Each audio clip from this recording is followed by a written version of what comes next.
Turn that shit down! Hello, everybody, and welcome back to the Nintendoish podcast. Yes, welcome. We are here once more to discuss critical gaming topics. Yes. I would like to say, first of all, my audio may be somewhat polluted due to where I am recording as of now. Mm-hmm. You moved in with a new roommate after your previous one threatened you. Yes, my previous roommate threatened to stab me, and for the past few recordings, I was in a temporary emergency dorm, which it was just me in there. So I could record with impunity, but now I have a new roommate. Mm-hmm. He's okay. So better than a guy trying to stab you, you know. Yeah, he's all right. Like in this new building I'm in, there are like these like rooms for studying. So I've posted up in one of them to record this. That's good. But there's a lot of people walking by. It's Halloween weekend. Did you do anything for Halloween? I tabled for my school's radio station. I told you at the Halloween event they do, but like on actual Halloween, no. I put on my costume and then I watched the World Series. Just in your room? Oh no, in the common area. No, yeah, in the common area. Dude, I was crashing out towards the end, just in public. I mean, if you're gonna do it anywhere, make it a show. I know. I forgot it was Halloween weekend, or I would have put my costume on to record. Like it matters. I really like the costume. Like the jacket. I was the driver from Drive, by the way. The jacket is legitimately really comfortable. Is it? Yeah, and I like the gloves a lot.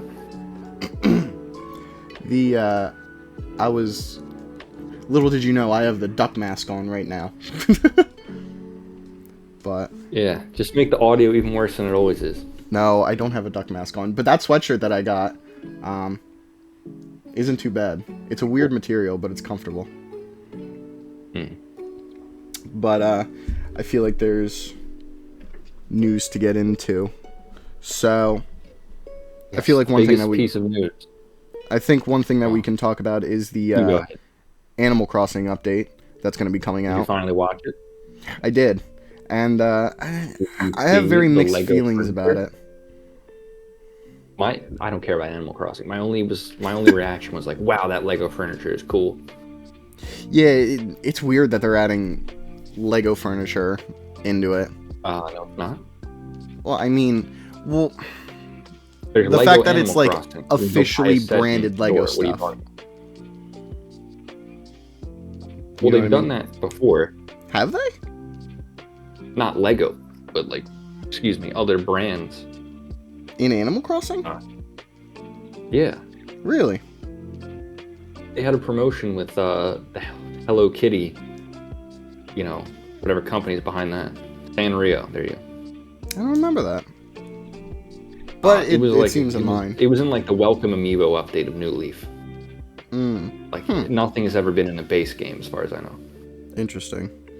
But yeah, for this update, there's a bunch of new furniture for Zelda themes and Lego, obviously. There's also a bunch of Splatoon stuff. Very cool. Yeah, but I think the biggest thing is the Happy Home Designer-esque hotel thing that they're doing, which is pretty interesting, but I may have legitimately only saw the Lego thing and the Zelda thing. Well, do you remember Happy Home Designer? Yeah, I wasted $60 on that game when I was a kid, and I was fucking pissed. I don't remember it being $60, but I got it. I thought it was fun.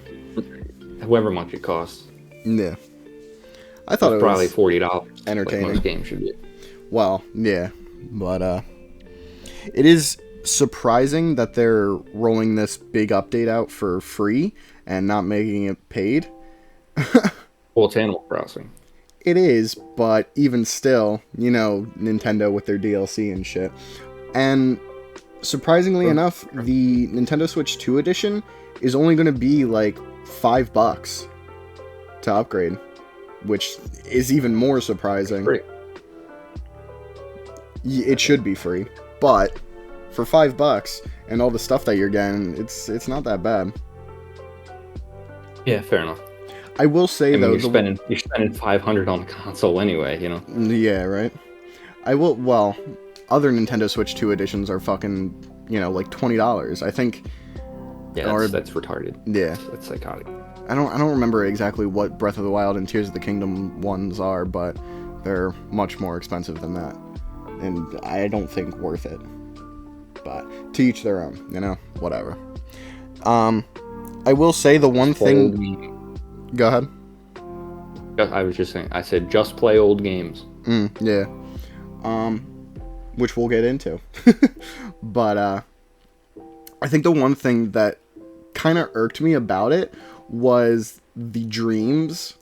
Because I don't know if you saw, but what they're going to be doing is. Yeah, I saw they added the taper lady back in. Yeah, so you can go to sleep and then you can enter this dream island kind of thing where you can really do whatever, decorate it however you want, and all that kind of stuff. And you can have 3 individual, dream islands, and you can spawn villagers, however you wish, and all that. And my thing is that why would you add that when, one, that's essentially what the base game already is, and why are you making that so that you can have 3 different profiles, but the base game you can't have 3 different profiles? Like, add that to the fucking base game. I want to be able to have multiple islands, not multiple dream islands. I just, that irked me a little bit. I think it was kind of stupid. How different is a dream island from a regular island? What? How different is the dream island from a regular island? I don't, you don't have to gather resources. You can spawn in whatever, whenever. You don't have to worry about bells or whatever. So, it's a more simplified version. Another console and another copy of the game. What? Buy another console and another copy of the game. Are you crazy? Yeah, I'm crazy for wanting multiple fucking profiles. How much is a Switch 1 these days? I mean, still not that far off of what it originally was, which was fair. what, 300? It might be like 250. It might still be 300. Let me see. Yeah, check those facts. How much is a Switch 1? A lot of characters come out on Halloween. I've seen a lot of fucking weird as well. Seen a Nintendo Switch Family Systems. Actually, I'll be home next weekend too. Oh, really? There. Nice. Yeah, I think I've said before. Are you I'm fucking going kidding to me? Sorry, continue. I think I've said before I'm going to an EU simulation. Oh yeah. So you're gonna be home before that? This involves a trip to the German embassy. Mm-hmm. What the fuck? You good? Right, there's some weird fucking shit going on out here. I don't even know what the fuck. But anyway, yeah, you need an ID to get into an embassy, if you can believe it. Surprise. And my fucking license is expired, so. Yeah. I need to go home and I renewed it online, so hopefully it'll just be in the mail by then. But if not, I literally have to bring my passport. Yeah.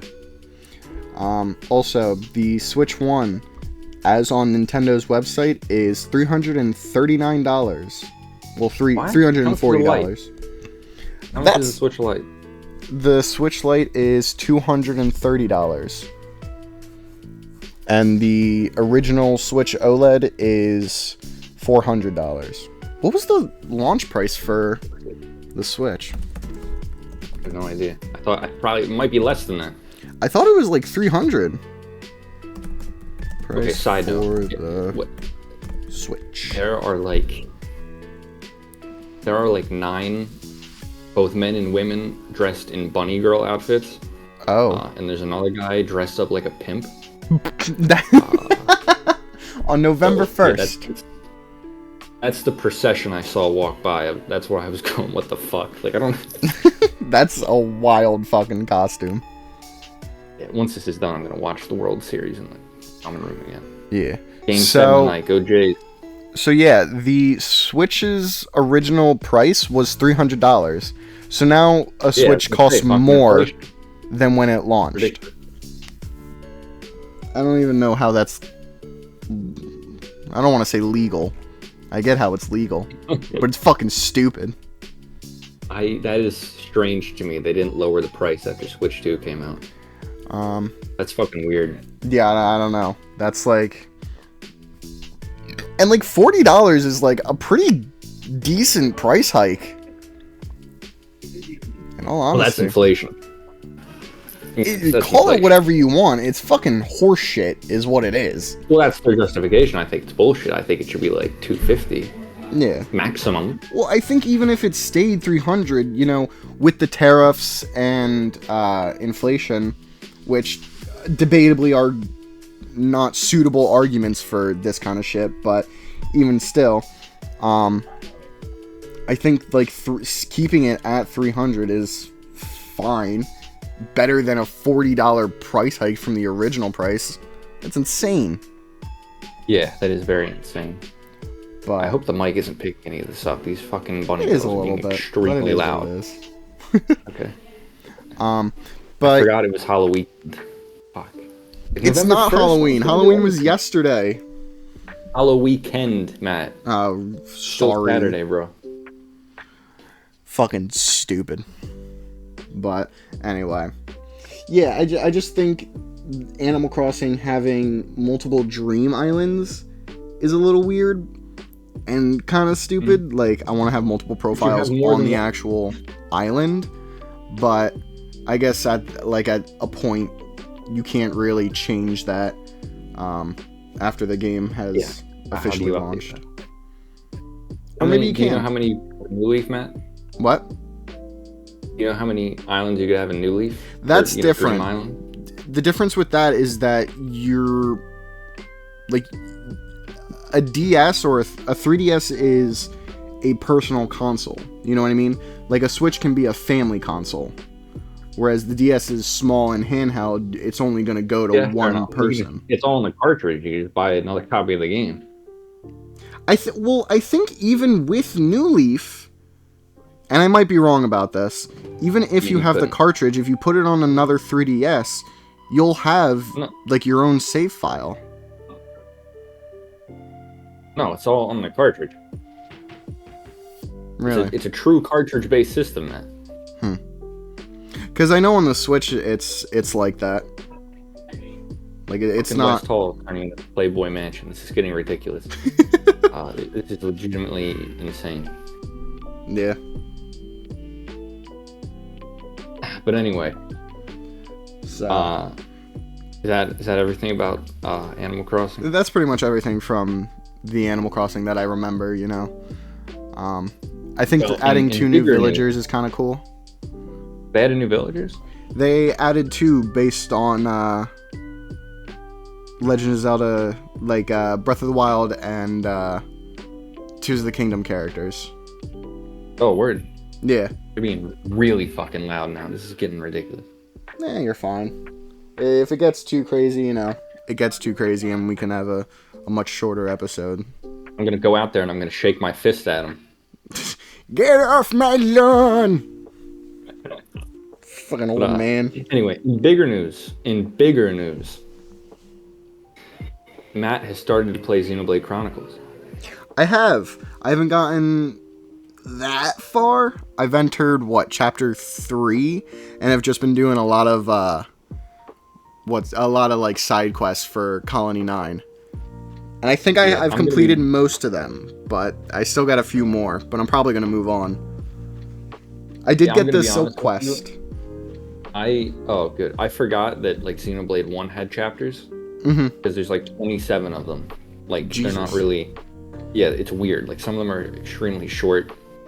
It's odd. Like Xenoblade 2 is like 10 chapters, and they're like spaced out relatively pretty even. equally.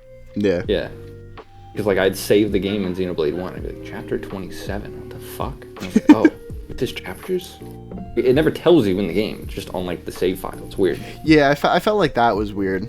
That like it never really told you, but it does force you into a save file, or like into a like, do you want to save kind of thing, like most games do. Mm-hmm. But yeah, I think the game is enjoyable, but for me personally, I think like having to rely on these for a battle, having to rely on the AI of other characters to do, you know, important things is going to get either annoying or frustrating down the line. And maybe that's just me, but it can be, but like, you know, Kingdom Hearts is the same way, right? I don't know if you played that, but like, you know, you're always playing as Sora, and you know, you got to rely on the AI of Donald and Goofy. But I feel like the difference is, and I don't know how Kingdom Hearts is, but with Xenoblade, you know, they're like fighting the Mechon early on, you know, you have to topple them. But playing as one character, you're not able to do that. So to even do any kind of real damage, you have to rely on essentially RNG and hope that Ryan uses his fucking topple move. But even then, you could play as Shulk and use enchant. Not if you're early on. You don't get enchant until you get the Monado. It's like 20 minutes into the game. Like, I mean, I spent like... You don't fight any Mechon outside of the tutorial and like that story event where you're not actually supposed to fight them. And when they're invading Colony 9? Yeah, you're supposed to run away until you can't, and then it's like easy on purpose. I guess, but even still, like... All my point is that like relying on this AI... It is generally not very noticeable. Yeah. I will say though, I didn't realize on the AI is bad, but like. One of my complaints was I wish the break effect was longer so that, you know, Ryan had a longer chance to use Wild Down. And what I didn't realize for quite a while, because it didn't really matter once I did find it, but you can, you know, power up the arts with different level ups, which I should have figured, in all honesty. It never told me that. Pretty sure it extends break duration, right? Yeah, you can. And I was like, okay, that fixes, you know, this one thing. So I'm sure, like, as the game goes on, it'll become less noticeable. It'll become, quote-unquote, less frustrating. And it's not even just frustrating, it's just a mild annoyance. I don't think there are any ways to extend break duration in Xenoblade 1 besides upgrading arts. In Xenoblade 2, I think there are accessories that do that, but like that's not a thing in Xenoblade 1. And I don't think there are any gems for that. This guy is about to fucking hurt himself. What's happening? One of the dudes dressed as a bunny girl has put on a Spider-Man mask and is now posing on the railing. Oh, while people are taking pictures with their fucking flash on, which is really annoying, but... Zach's gonna spaz out. I'm not spazzing out. This is just fucking insane. Like... It's chaos, Zach. It's chaos. Basically, yeah. Embrace it. Ask him to join the podcast. That would be fucking great. Like, yeah, get these girls in bodysuits in here. Literally get them on the fucking podcast. I mean, that'd be pretty cool, man. That'd be pretty cool. Oh my god. Yeah, if you want to be a fucking laughingstock in your building. Fuck you. But, yeah, I think it's a very enjoyable game. I'm excited to... I was going to say, how do you like the combat system? I think it's alright. Again, it's... for me, I like, and I've said this before, I like being able to master, you know, a system, a combat system, or,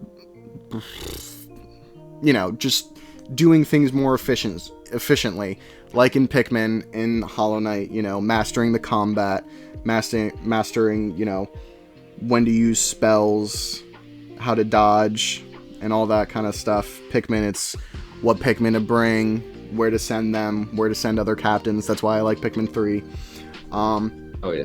And Pikmin 3 the issue is in Xenoblade is that there's not, with not being able to control the other characters directly and having to rely on them just kind of deciding whenever to use these more effective strategies, it's hard for me to get behind. But I do really like the world. It seems really interesting. It's a very pretty game. I'm playing Definitive Edition. I do like the characters. I like the dialogue, actually. It feels very natural. You know, like how people would actually talk. Very well written. I also like that it was dubbed in by Nintendo of Europe. Oh, was it? Yeah, it was. It would have had to that's been. why they all have accents. Yeah. And I will say it feels like a pretty, not big departure, but like it feels very different from other Nintendo games where I guess spoilers for the first like 2 hours of Xenoblade.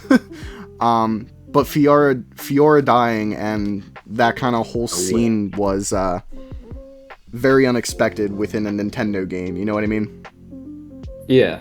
But like it was cool like to watch. It's second party. Like it is a Nintendo game. Yeah. They published it. Yeah, very brutal. T as well. But I liked it. I liked like and it felt emotional because, you know, everything felt very natural. The characters back and forth felt very natural. It felt very authentic. And great music in that scene as well. Yeah, music also very much helps. But where are you at right now? I literally my current story mission is to head to the Bionis Knee to get to Colony 6. Literally, you haven't left the cave yet. What? You haven't left the cave yet? I left the cave. You have to leave the cave. What? You go get the cylinders. Excuse me. No, I mean you haven't made it through the cave. Like the other end. Oh, no. Okay. No, I went to... Yeah, I got that Silk Quest, and I was defeating a few monsters that I had to beat in Teffer Cave. What? Audio is gonna sound like shit. Well, as long as you don't sound like shit. It sounds fine right now. You're fine. Okay. But, yeah. So, I was in Teffer Cave, you know, beating a few other monsters that I needed to beat in there. I was able to beat the unique monster, the lizard thing, the wall-side, whatever it is. Wall-side Gwynry? Yeah.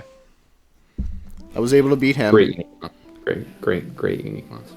I haven't tried the other one, the slug-looking one. Oh, you should be able to beat him, no problem. Well, I only have Shulk and Rhine. And you said it's hard when you only have 2 characters. You should usually go with them. You should be high enough level now where it's not a big deal. You should be able to just kill the guy. Fair. But, what is your affinity level between Shulk and Rhine? I think... What's the, like, second level? Whatever green? That is. Green. Yeah, they're green. Yeah, Shulk and Rhine's affinity is going to be really high. You know. Yeah. You have them throughout the entire game. The party for so long. But yeah, like they work well together. So getting their affinity high is important, especially for gem crafting as well, as I told you. Mm-hmm. Yeah. Yeah, you were talking about how like crafting is really complicated, and like I can see how it is. If you want to do it right, and there's a Yeah. lot of weird under the hood stuff. Yeah. But yeah, I think the game is enjoyable so far. I don't know how, like, I'm not gonna, I don't find myself wanting to play the game for its combat, rather for its Really? story and characters, and its visuals. You know what I mean? Mm-hmm. And that's me. But I think the gameplay Sorry, is some dudes enjoyable just tried to enough. riz up these fucking Minecraft, Oh my bro. god. Like, no way. No way, bro. Well, I always play Xenoblade 1. I mean, I replayed for the story, but I also replayed for the combat. Yeah. You know, I always come up with some other level of challenge to implement on myself. The next time I play through it. Yeah. And I can see how that is. Just like I said, like for me, it's not the exact gameplay that I look for, but it is still enjoyable. So I'm definitely Very gonna play it unique. through, and Very I'm gonna unique enjoy it. gameplay too. You know. As for the main topic, which I think we can get into, at least hopefully. If you don't have any other questions about my current Xenoblade progress. I do not know. And let's get on to the main topic. What level are you? What level are you? I believe I'm like level 11 or 12. Yeah, I was gonna say it should be level 12. Yeah, you can beat that the caterpillar guy. No I figured it's just, there's a bunch of enemies surrounding him, so I was just like, I'd rather not right now. Plus, I was already doing a bunch of the other quests for Colony 9. I was like, I don't need to do this now. Right. Well, you're gonna want to. Just pick those enemies off one by one. No, I know that. Okay. So a big difference between Xenoblade 1 and 2. In Xenoblade 2, the unique monsters, they drop better rewards, and after they die, they have gravestones, and I think you can skip travel to all of them. Although that might be a Xenoblade 3 feature. To unique but monsters. in Xenoblade 1, unique monsters are by far the most important in Xenoblade 1. Because they all give you an affinity coin when you first beat them. What do those do? Because I've been getting quite a few, and I have no idea what they actually do. They're for skill linking, which, Xenoblade is very much a game of setup and making a good build and execution, although execution is very important. Yeah. And affinity coins, are the most important for that. So, really? You are going to want to track down and kill every single unique monster. Interesting. Well, then I'll definitely, when I hop back in, I'll definitely try and kick his shit. I'll say. There's no spoilers attached. It's just this may have been something you came to on your own, but I think it's important to clarify why it's so important. So late in the game, you don't really need a healer because of a specific combination of skills that you can link. Is it a very obvious thing? Yeah, do you gotta know? I think it's very obvious. Yeah, I think it's very obvious. Okay. So each skill that a character learns is like a shape, right? I'm sure you've noticed. A little bit. And then if you look at the skill link, it's also like shape. So some characters can't link, certain skills because of their shape. And Ryan and Shulk are at level 2 affinity, so they can link 2 skills from one another. And if you get to max affinity, you could link 5. Oh, wow. The better skills cost more affinity coins to link. But if you unlink them, then you get all those back. You know what I mean? Oh, okay. That's nice. Yeah. Don't spend them, Like charm slots, right, from Hollow Knight, just on a bigger scale. I get what you mean. So like there's a, I guess it's a stat called like double attack, Mm-hmm. which adds a chance for your auto attack to hit twice. Oh, wow. Yeah. So,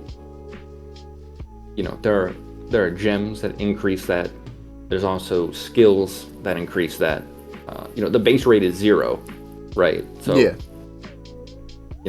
like those are really helpful because like gem buffs have a maximum.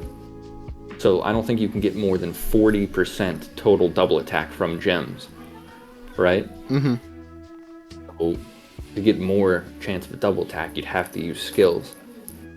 Makes sense.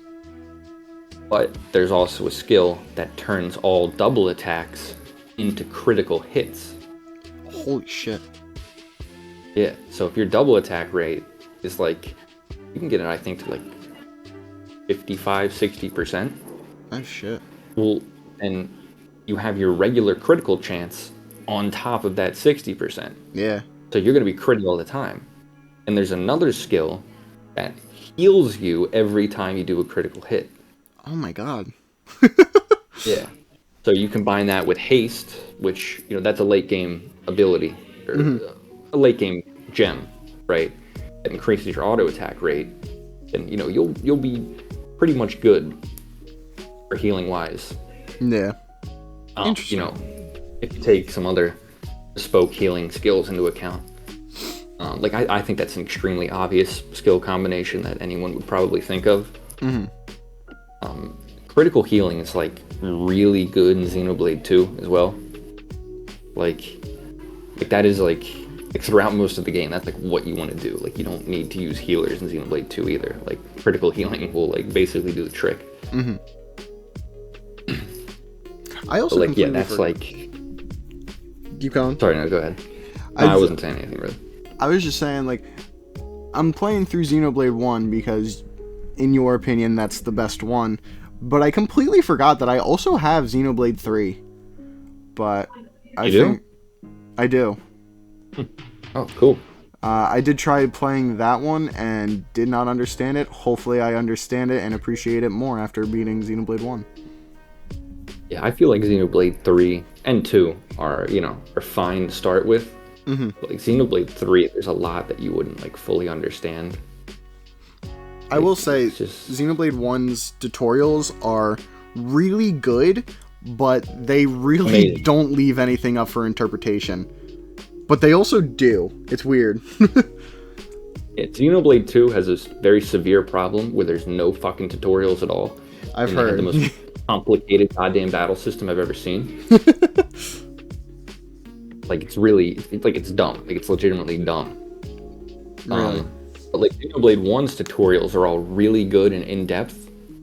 But there's like a couple things that they literally never mention. Yeah, there's a lot of like you have to go through the tutorial menu to actually find some important details. Honestly, yeah, so like some things they don't tell you outright, and like I think I explained to you how tension works because that's something that really isn't explained at all. Like I had to go diving into Wikipage to figure out what the fuck tension was. Like you get the idea, and like you'll know what it is throughout the game, but like some of the like added effects of it you wouldn't really notice. Like you'll know in low tension that you'll start fucking missing every attack. Mm-hmm. I'm sure you've had that happen by now.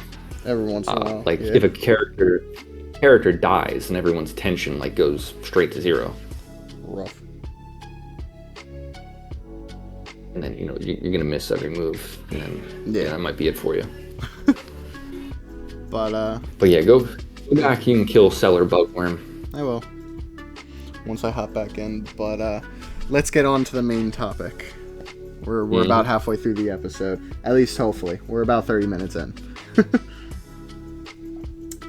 So a few weeks ago, there was a huge uproar about something Shigeru Miyamoto said about movies, and I wish I had the fucking quote up right now, but I don't. I confess I was slightly rage baited by this. Yeah. So he said So something along the lines of... I still think this was a dumb statement. Well, it was also completely taken out of context. It was. Let me look it up real quick. Hopefully I can find it.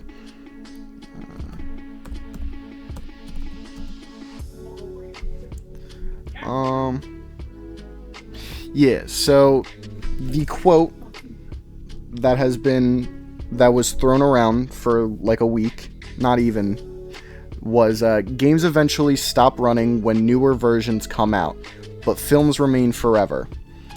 And like I said, this is completely taken out of context because he was more talking about how like the video games, technically speaking, aren't their main thing, it's their IPs. So they use their IPs in movies to then draw people back to the games. But it's all about, Mario and Link and the Pikmin or Kirby and all that stuff. And while video games is that main medium, movies are also a good outlet to bring people back to those games and those IPs. As far as that's what I interpreted it as when I read the full thing. Yeah, and of course this is translated from Japanese, and like that's very, it can be iffy. Notoriously iffy sort of language to translate into English. Yeah. But I mean, Miyamoto probably does not hate video games. I think it's safe to say, right? No, I mean, he's made an entire life career out of it, and a very healthy one for him. Yeah. The bunny girls are gone, by the way, which good and bad for you. I don't know if I'm sad to see him go or I'm happy that it's quiet. I really exactly. That's what I'm saying. Yeah.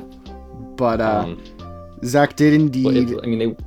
Oh, go ahead. They were crowding where the TV was, so at least I know I can go watch the World Series after this. I'll probably put on my costume again. I just love wearing it. But it is also literally the warmest jacket I own, and it's really cold in here. Oh, really? You don't have any other jacket in there? Dude, I have my flannel, but it's warmer than it, straight up. Yeah. Does your room have any kind of heat? Yeah, but I'd rather watch the World Series on the TV. Mm-hmm. I think they have free Milky Ways down there too. Ooh. I'd go for some of them, believe me. Milky Ways. I was supposed to be working on an essay all day. And you did not. No, I was binge watching Stranger Things. Really? And then rewatching it for the new season. And I didn't think you really cared all that much. Yeah, I was like, I'm gonna grab some food and I'm gonna work on my essay, but then I ran into this dude I know. Mm-hmm. I do want to rewatch Stranger Things. I just think I'm on season 2, episode 3. Season 2 is a little rough. Yeah. I mean, the whole... okay, this isn't a Stranger Things podcast. Let's... I don't know how we got on this topic. But anyway, what were you saying? Yeah, so Miyamoto said this quote... sorry. He said the quote, games eventually stop running when newer versions come out, but films remain forever, and that initially caused some uproar between, the gaming community or the Nintendo community, whatever you want to call it. And then it was revealed that it's completely out of context, and that's not what he meant. But Zach saw this, fell for the rage bait, and was essentially saying... You are not immune to propaganda. Yeah. It got me, I'm not going to... But he was essentially saying when he first saw it that... reading your message as a quote... I guarantee you that there are more games from the 90s still being played than movies still being watched. Games are way more timeless than movies. And again, I stand by that. Yeah, no, that's fine. And it sparked the conversation of game preservation. because that's essentially what this comes down to. That out of context quote is like, games will eventually fade out and not become as relevant, whereas movies can constantly be relevant, which I don't disagree, I disagree with. That's not just it. I saw a thing, it was unrelated to video games, but it mentioned that like a CD is like, a CD has like a few decades, like maybe a few centuries, and then it will cease to function. Yeah, exactly. So like CD, DVD, Blu-ray based. Well, games, I also think that like they're going to degrade over time. I also think movies as a medium are more kind of a product of their time, because even with the Mario movie, they added, I can't remember what song it was, but during the Mario Kart scene, was it Take On Me? It might have been. Either way, they added a song, and popular meme song kind of, and but that's a product of its time. And I feel like a lot of other movies, even if they are more timeless, there are still things within it that relate to the time period that they were made in. You know what I mean? Whereas games like Breath of the Wild or Tears of the Kingdom or even Mario World are completely made up worlds that have nothing to do with the real world. While their graphics and stuff may be a product of their time, the actual game itself isn't. You know what I mean? I think that was complete nonsense, man. I'm not gonna mince words with you.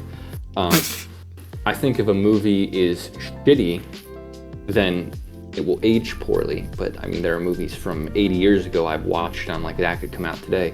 I think games do age. Like the mechanics of a game and all that can be antiquated or archaic. Like a movie like Lord of the Rings is like 25 years old, it's still a masterpiece. I think you're right. Like Breath of the Wild, that game's a decade old. I don't want to scare anybody, but basically a decade old going on. Almost. And I think it could come out today too. Yeah. And I'm not saying no movies can come out. I just think, I don't know. I feel like movies show age more than video games do. Is essentially all my point was. I think they age similarly, actually. Yeah, black and white, 8-bit. Camera quality could probably be correlated to like graphical quality. The technology. But with game preservation, being like a big thing in the conversations that were being had during that week, there was also, we talked about emulation and how that affects things. And Zach has apparently a good bit of information on what I assume is emulation. Well, I'm no expert. I remember watching like the video game historian videos on a lot of like video game legal cases. Yeah. But like bottom line, emulation is totally legal. In and of itself, it is totally legal.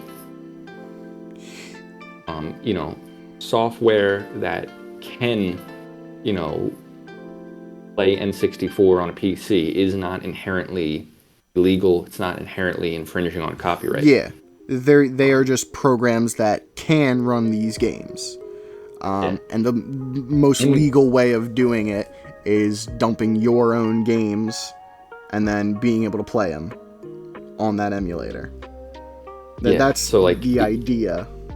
But like if you had Dolphin, right, and you had a copy of like Metroid Prime, you could play Metroid Prime on Dolphin and you'd have no problems really. Now would Nintendo like it? No. But no, it is legal. Yeah. That is the most legal way of emulation. Yeah, although I don't know, and I don't know if this has ever been tried in court, but like if you had a copy of Metroid Prime that didn't work, could you still like emulate it? Because like you know, I don't it's know. like you don't have a working copy, right? Like, well, at that point, it's like I could buy a fucking broken copy of I Tomodachi know, because Life like, and then I know that's emulate what I that. was thinking. Like, you buy a $10 broken copy of a game so you can emulate it legally. Like, that'd be pretty dope. Well, So I think again, I don't know how that would work. the more legal way of doing it is to dump your own discs, like data onto the computer and then run that with the emulator. Yeah. Did you also see although a while ago? go- Dolphin is a separate program, but they try to launch on Steam. Like they try to make an official like version of it. try to put Dolphin on Steam. Yeah, which Are you kidding me? Nintendo. And they thought that would fly. What? They thought that would fly. Like, are they? Well, are they again, stupid? the thing is that Dolphin as a program itself is not illegal. Nothing about it is illegal. It's just a program that can run true, but also like these older keep your games. Head down. What'd you say? I mean, that's true, but like keep your head down. Pick your battles. Like, I don't disagree. the fuck? And I think drawing that much attention to it. Insanity. Luckily, you know, nothing really came of it. I think some company, I mean Nintendo, probably was like, no, you can't do some this. Company, well, I don't remember exactly if Nintendo got involved, but I'm assuming they did. You know, it's Nintendo. But they were like, no, you can't do this. And Dolphin was like, okay, we won't launch our app on Steam, but they couldn't make them take it down. So, you know, Dolphin Emulator is still 100% out there and very easy to download. Oh yeah, sure, and you should download it because it plays games really well. Yeah, you know, I'm about to enter into a very based take, and that is, who gives a fuck about the law? Like, the law on this is complicated, but also, who gives a fuck? Like, the law is bullshit. The law is nonsense. You should just ignore it. In terms of emulation, we are law-abiding citizens. Yeah, piracy is good. Piracy makes Nintendo money. If they think it doesn't, they're even stupider than I already know they are. Mm-hmm. You know, take for instance, you know, a game like Pokemon Black and White 2, one of my favorite games of all time. DS exclusive, even though it's more than possible. Like, have you seen like people crack a Switch to play DS games really easily? Mm-hmm. Just by having it vertically. Yeah, like, it's a DS exclusive game. A copy of that, especially if you want the box, it's gonna run you like $100, probably more. Yeah. And why should you spend that? Excuse me. Ugh. And let it be known that none of that money is going to Nintendo. So whether you buy it there or emulate it, none of that's going to Nintendo. Exactly. It's a game that is only available on the aftermarket. Mm-hmm. So how do they have any right to tell you how you can and can't play it if there's no situation where they would be getting the proceeds from that? And Nintendo is known for like not being very good at game preservation or re-releasing their old games, which like exactly, like, if you like take a look at the DS's library, 3DS's library, mm-hmm. How many of those games have been re-released? I don't even know. Like, hardly any compared to pretty much any other console.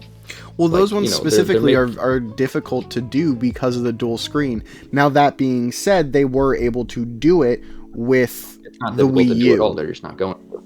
Well, yeah.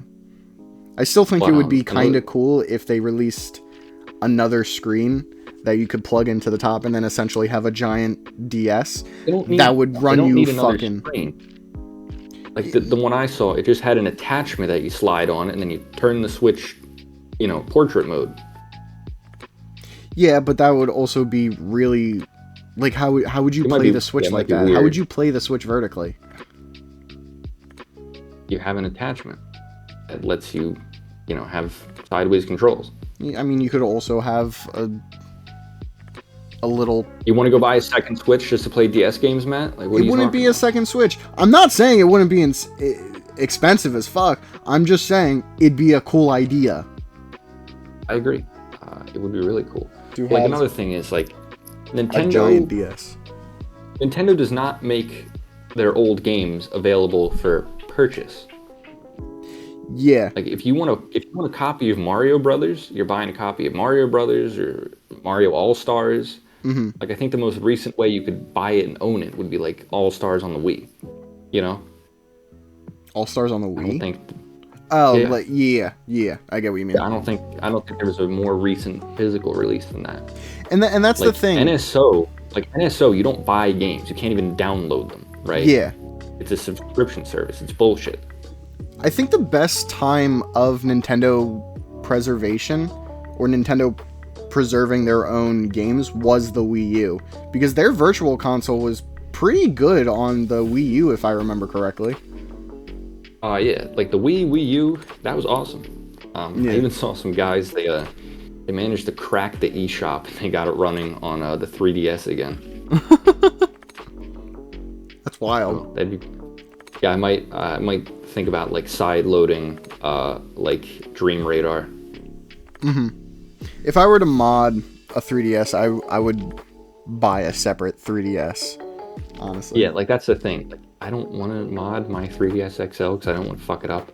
Yeah, Like, exactly. I'm also really paranoid about like putting my like my master Pokemon file in a fucked up 3DS because I don't want it to fuck with like the save it all. I completely understand and I completely agree. Like, you got 1,000 hours in a like it ain't on anything but that cartridge, man. Yeah. You know? And if like, you fuck something up, then it's like that could be gone.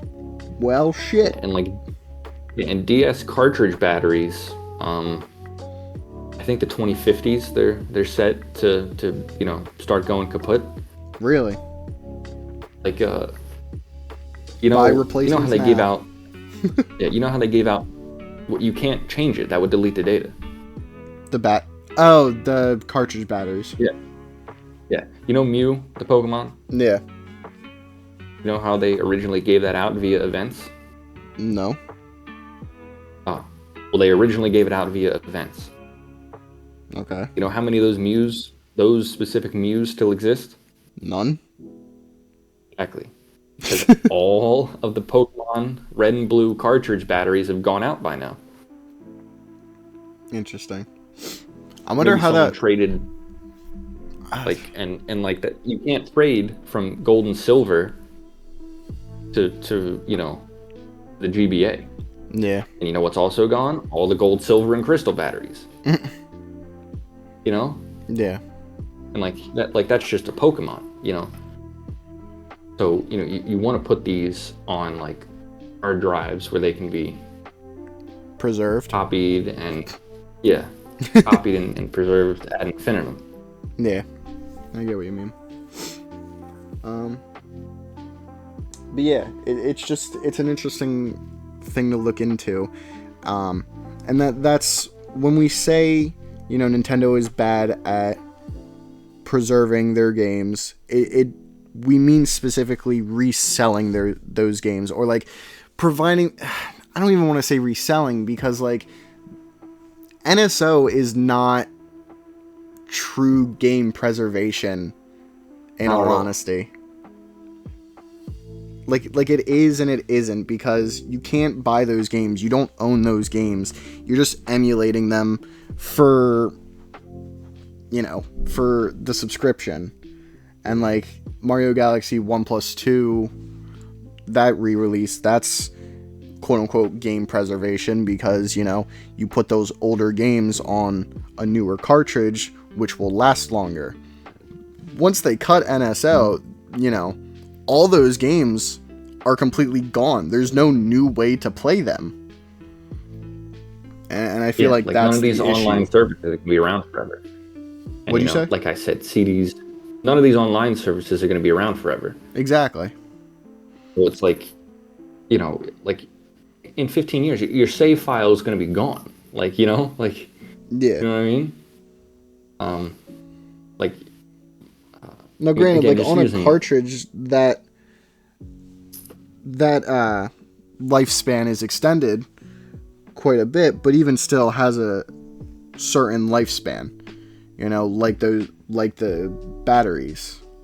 You know, so it's always better, or it's within the interest of the consumer to release those games in more modern fashion, but you know, sometimes they're not always interested in the interests of the consumer, you know.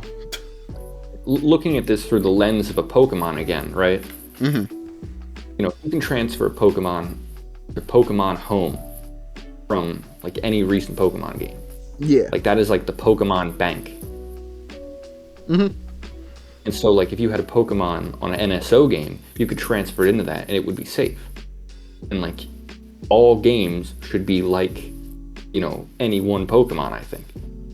You should be able to, you know, copy them, send them somewhere where they can be preserved. You know, obviously if a solar flare goes off, right, you know, everything's fried anyway. Yeah. But, you know, we can do the best we can. And I think, you know, the best way to do... Now, the thing is that there's no official way to do that. There's probably never going to be an official way to do that. But no way. The way to do it is through emulation. That's just what it is. Yeah. And I mean, the best way to do it is to make physical media that lasts forever, but that's not possible. Yeah, exactly. Like, if I could own every game physically that I wanted, it would be awesome. But first of all, it's not economically feasible. Very expensive endeavor. Yeah, not feasible storage-wise either. That's another thing, you know? Oh, yeah, true. Yeah, like, you got 1 million PS2 games. Where the fuck are you going to put them? Right? I mean, dude, some people make it work. Doesn't take up no space at all on a hard drive. Now, granted, those hard drives take up space, and you probably need a good few, but even still, those are going to take up for every PS2 game. For every PS2 game, maybe not as many as you'd think. I mean, maybe. Fair enough. Like what, a couple terabytes, maybe? Like, I don't know. But like, you know, another thing. Again, they're not losing money from this. There's no point to these lawsuits taking them down. There's only one video game console in history that I think could have been plausibly negatively impacted by piracy, and that was the Dreamcast. That's because Sega's copy protection was fucking terrible, and you could basically burn a game onto a regular CD and it would just work. Like, that's wild to think about. Like that, I know, like that's kind of on them. Like yeah, that's kind of their fault to begin with for fucking up. But also like, that was not going to save the Dreamcast. You know what I mean? Like if a bunch of fuckers in Brazil decided to not pirate their games, Sega's still not making another console. Yeah. You know, it didn't change history. It would have helped, but it wouldn't have actually changed anything.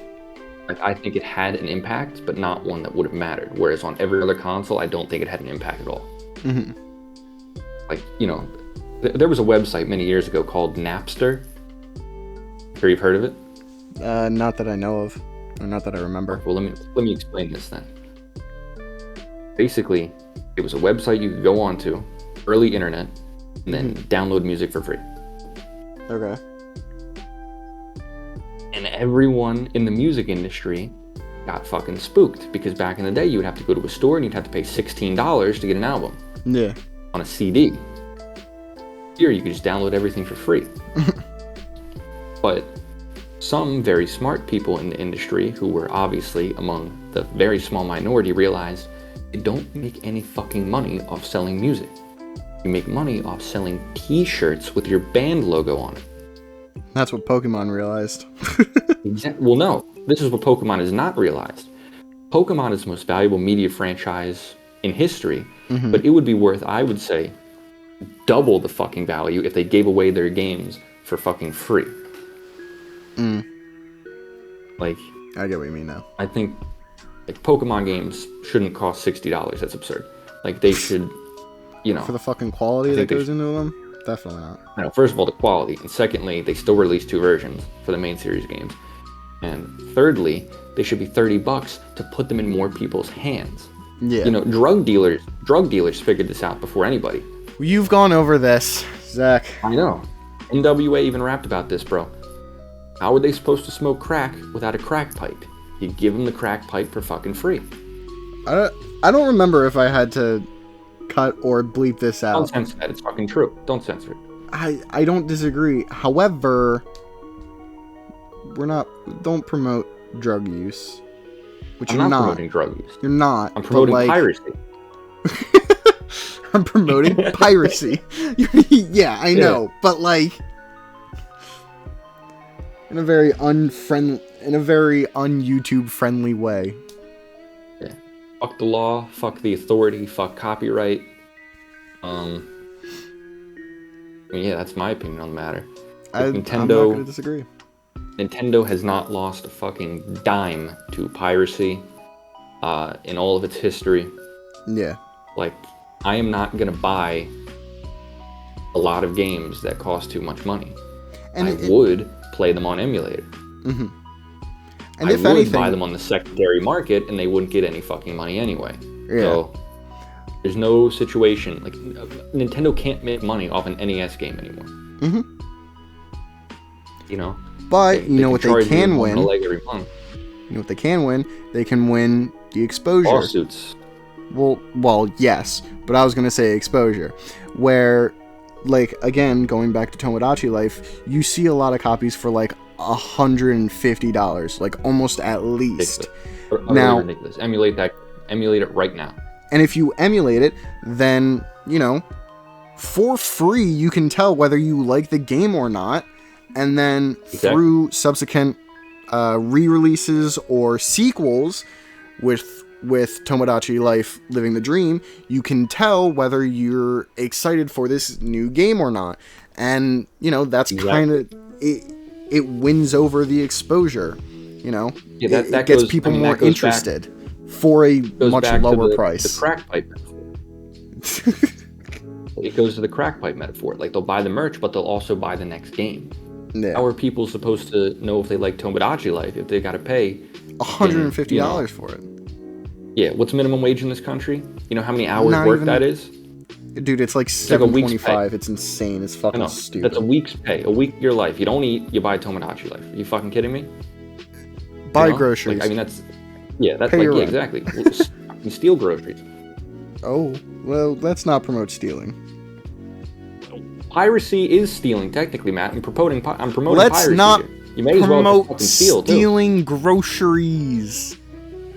Okay, see. It's called grassroots wealth redistribution, okay? Look, if you don't get caught, you don't get caught. But don't get caught. Exactly. How about that? As Green Day once said, it's not considered stealing unless you're getting caught. All right. Shout out Billy Joe Armstrong. Please come on the podcast. I think we're good. I think we're done here. we have hit an hour, so I think we're pretty all right. The long and short of it is piracy does not harm the industry. It only helps it. It really only can help it. Nintendo is run by morons who don't understand this, so they harm the common man by taking them to court and taking their hard-earned money over things where they have nothing to actually gain. It's an evil thing to do. They should be called out on it. Emulation is legal. Piracy is not, but there's also nothing morally wrong with piracy. Mm-hmm. I mean, that's how it's cut, I couldn't put it better myself, honestly. You said it very well. So, I think that's the end of this episode. We actually, made an episode that's an hour long. Congratulations to us. But have a good week, everybody. Wait, don't cut it yet. I'm not gonna. Okay. He's got more to say. Damn it. Okay, it's on a commercial. I was just gonna comment on the Blue Jays score. No. But all right, everybody. Have a good week, and we will. Oh wait, see no. Here it is. Oh, current score. Nope, not yet. Oh, Blue Jays up by 3. Yes. That's good. Okay. Zach? Yeah, that's good.